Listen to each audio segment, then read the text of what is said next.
Hello there, welcome back to Petrophysics Rocks, my new YouTube channel. This presentation comes from my website again. I'm just sort of, as I say, bringing those movies over onto my YouTube channel for YouTube to curate them for me. This presentation in particular, permeability from cap curve to flow rate, is particularly dear to my heart. This is based on a presentation that I gave as part of an interview process, actually, to join CNR, Canadian Natural Resources. It's quite a brief presentation, but it really gets to the heart of the difference, if you like, between petrophysics and log analysis, which I always kind of think of as log analysis is making measurements, applying equations, and coming up with results. How much oil is there? Whereas petrophysics, I think, is really getting to the understanding of why that oil is there and what is the rock quality, and therefore what oil saturation would I expect to be in that rock quality, and also getting through to the dynamic side on the permeability stuff. How much flow should I expect from this rock quality? So it's understanding and squaring that whole loop from the static side, quantifying the amount of oil there, and also the dynamic side. How is it going to be able to flow out or not, as the case may be. So this presentation, as I say, is an old one from 2010, but an old one, but a good one. So let's get on with the next presentation in the series, permeability from cap curve to flow rate. Okay, cheers. I hope you enjoy it. Thanks.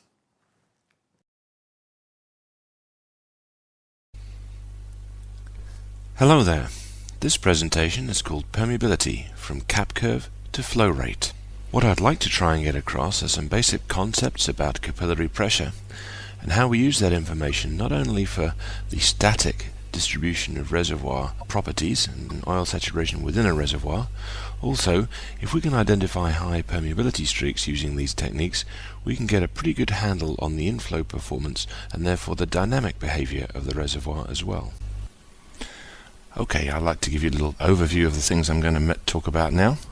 First of all, I'm just going to give you a very brief overview of some saturation height functions, briefly explain what they're trying to achieve, and how we use them to understand the reservoir controls on our saturation distribution. Then I'm going to talk about in a bit more detail about one particular function, the Tamir function, which is one of my favorites, and how it has what I call the meaningful coefficients to it, and I'll explain that a little bit more when we get there. Then I'm going to take you through a step-by-step illustration of how we can use capillary pressure curves to inform our flow profiling estimation and our permeability prediction. And then at the end I'll just touch on a few conclusions and some issues that we should think about when we move forward. Okay, so here we are. There are a number of saturation height functions, if you like, on the market.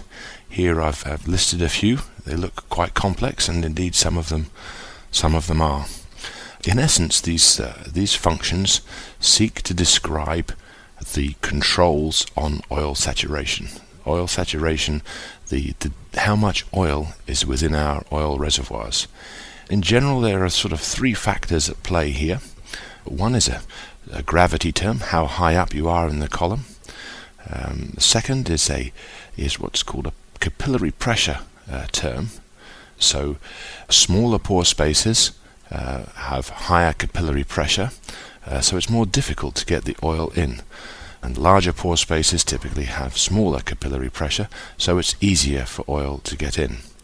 And so that plays into the third part, which is all about rock quality. So obviously good rocks with nice big pores have low capillary pressures to overcome, so you can get oil into them quite easily.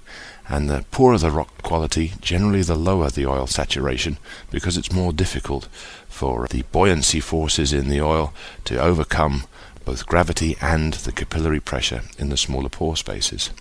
So you'll see here a number of mathematical equations trying to characterize this relationship between height, capillary pressure, and indeed rock quality. So here some of these coefficients in various equations, some are a little bit more difficult to get your head around than others. So what we're going to do now is concentrate on one particular function, the Terme function, which has what I call my meaningful coefficients. And let me explain that a little bit further. So here's my Terme function, and here we have a graph displaying along the bottom here the saturation, oil saturation, and in this case it's actually an oil volume. I've multiplied it by porosity. So the more oil in the system, we see a decreasing wetting phase saturation, so more oil as we move from right to left. And then we have height in the system, which as we get higher up, this is equivalent to an increasing capillary pressure. So let me just walk you through this. It might be a little bit easier to explain.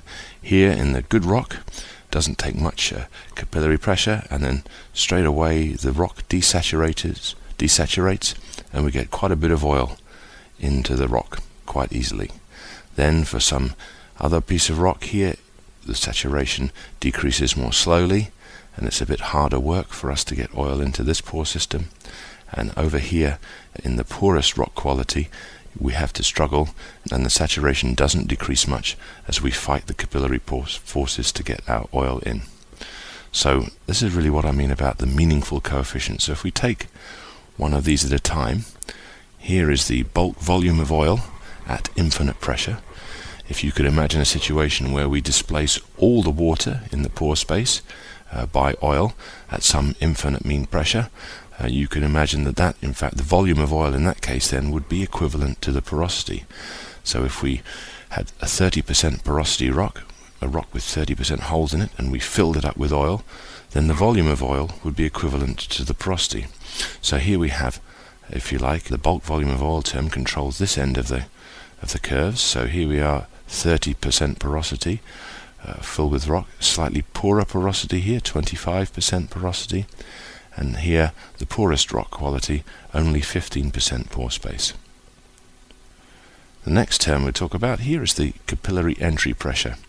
So as I hinted earlier on, as we get the best quality rock, the 30 pu rock, say it only takes 15 psi of force for us to overcome the initial entry pressure to get to displace the wetting phase, and immediately oil enters the pore system and the water desaturates, and we get to quite good oil saturations quite early on, quite low down in the capillary pressure terms. So for the next piece of rock, it's a little bit harder to get the oil into the pore space in the first place, so maybe we have to apply 75 psi to get that oil in, and so on until the poorest rock quality here, we have to apply high pressures of 150 psi before we can squeeze oil into that small pore space. The final term here is this G, or geometrical factor, and that's related to the curvature. As you can see that in the good quality rock, we've got quite a sharp transition here, we've got quite a sharp curvature, and as we get to progressively poorer and poorer rock, it becomes more and more difficult to get oil into the system. So we have to increase our pore geometrical factor. So those are the three meaningful coefficients, if you like. You can relate the coefficients in the mathematical equation to something that might mean something to you if you're a geologist or a reservoir engineer looking at these types of curves. Now, if we take our situation in the well bore, let's make a log over this interval. Imagine it's a piece of reservoir. We might have a number of different types of porosities. So not all of the rock will be at 25% porosity, not all of it will be 15% porosity. We'll have a range of porosities. And if we record a water saturation log in that situation, we will get a range of water saturations. So if we imagine here that this rock here is, say, 30 pu, and obviously to calculate a water saturation in log analysis terms, I have to know what the porosity is. So I do know, let's say that this piece of rock here is 30 pu. Now you can see that actually it is in fact has better oil saturation, lower water saturation than our type curve here. So therefore we can calculate, if we back calculate what geometrical factor do we need, given that we know the porosity, it's 30% here. What G would we need to be able to match this capillary pressure behavior to that log saturation? So we know that it's 30 pu, and we know therefore that the entry pressure will be 15 psi, and we know that it should lie about here. So we can back calculate what G would we need, and in this case we'd probably have to go to some G less than 0.05 to match this saturation behavior. So in fact we could go down this curve knowing the porosity at each point, and we could back calculate the G required to match this particular set of capillary pressure curve behavior. And indeed we do calculate that G, and from that we can actually back out a permeability term, and I'll show you that next. So let's take an example reservoir, some reservoir in the North Sea. It's what's called a Paleocene turbidite, so it's a submarine deposited sand. It's quite uniform porosity, 22 to 26 pu in this case, and it has a permeability from 0.4 to 1 Darcy. And what I've tried to show here on this cross plot is actually that there is quite a small range in porosity here, from 20% to just under 26%. So there's not a very large range in porosity, and yet there is quite a large range in permeability. So if you're trying to predict permeability from porosity, you're not in a very good position, because obviously there's a small dynamic range in porosity, and it's very difficult to get a relationship that's going to give you that same range in permeability. So we look at a log from this reservoir, a North Sea reservoir, and it's a 40s sandstone, which is the name of a rock formation, not the field, but this type of reservoir is quite common in certain parts of the North Sea. And here is a conventional log analysis. We have a V shale, a sand volume, a volume of oil. Here I've got a gamma ray, a density neutron, a resistivity curve from which I calculate this porosity in yellow, porosity profile, and this oil saturation curve here is shaded in red. So if I look at put some permeability on here, this is traditionally the way we plot permeability on a logarithmic scale. Here is some core data, and here is a traditional 5K cross plot permeability. It doesn't look too bad, so this permeability is predicted from this log porosity here. So you can see that I've got core porosity and log porosity matching quite well. I've got some Dean Stark water saturations which match the calculated log saturation reasonably well as well. So all is good. We can do a little bit of thin bed analysis on this reservoir. What I've got here in this curve is the core net pay flag, and this thin bed technique, which I'll probably do another little presentation on at some point in the future to explain to you how I got this thin bed analysis. But what we're trying to do here is identify all the thin shales and all the thin sands. So we can attempt to do that, and here that's sort of broken the porosity profile up a little bit. And then what I like to do as well, what's quite useful is to plot permeability on on linear scales. As I said, traditionally it's plotted on logarithmic scales, but here I'm showing it on linear scales, and that can be quite informative too.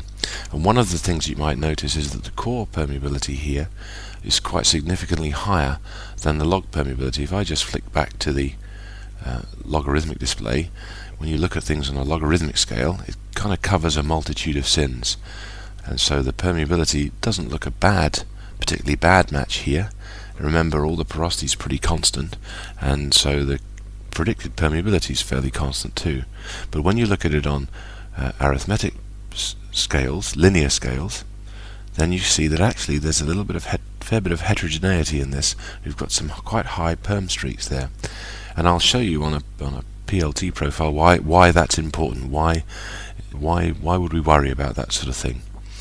Okay, so we can see that we haven't got a very good match to predicted permeability in linear space. So one of the things we can do is we can look at our cap curves, put our Tamiya curves on, and what I've put on here is 3 type curves: a good rock, an intermediate rock, and a poorer rock.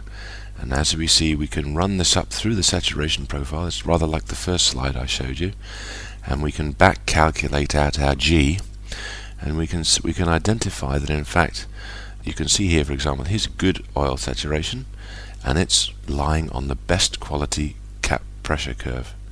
Here is some poor rock quality, and it's lying on the poorest capillary pressure Tamiya curve. What I've done here, I don't know whether you'll be able to see it, is I've coded it up in color using this fasces coding. So I've identified these really good quality intervals where they match the best quality capillary pressure curves with this green.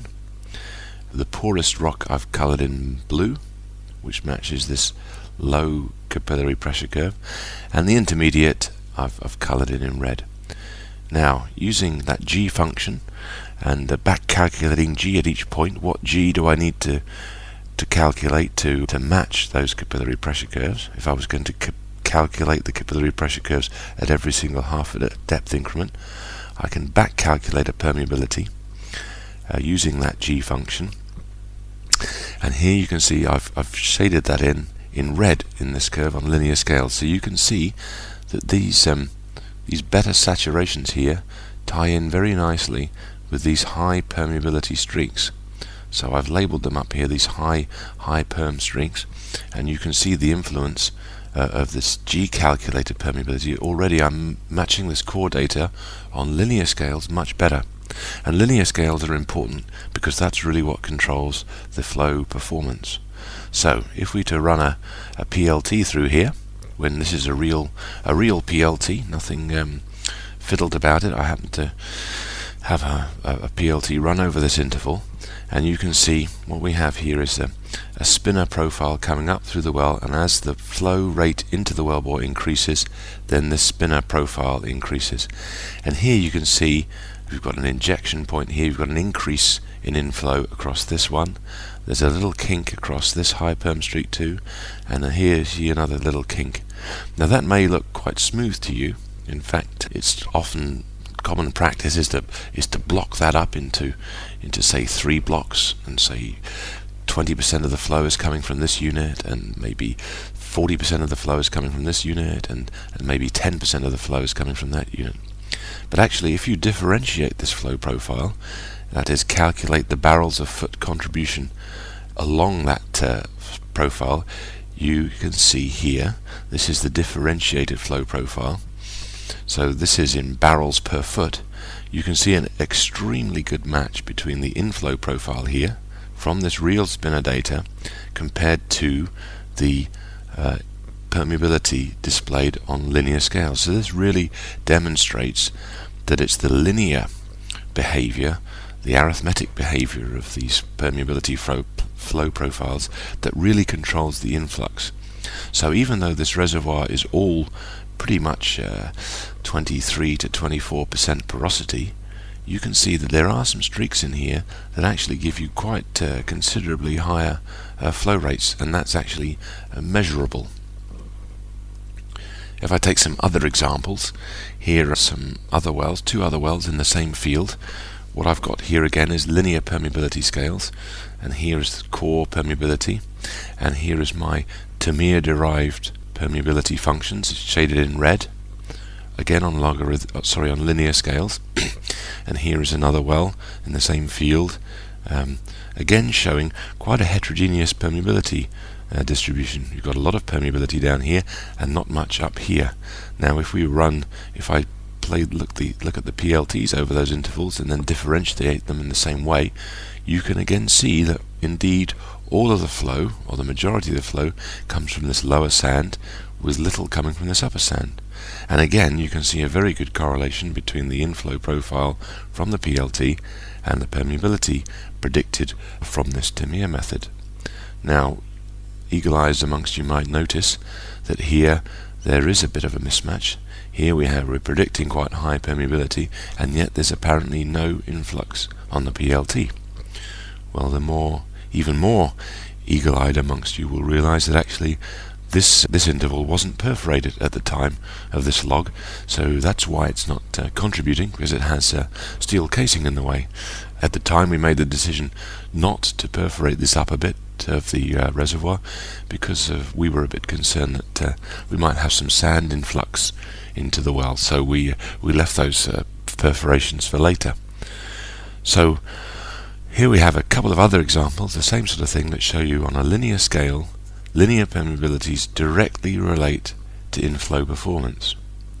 Okay, so in conclusion, I like to think that saturation height modelling can give key insights into reservoir quality and productivity. It's not just a question of describing things volumetrically in a 3D model. If you go through the process of building a saturation height model, it sort of gives you a sense check on your normal log analysis. For a certain rock quality with a certain height above a reservoir, you should expect a particular saturation. And if your log analysis doesn't give you that, then it can be quite informative to try and understand why you're not seeing the saturations that you would expect.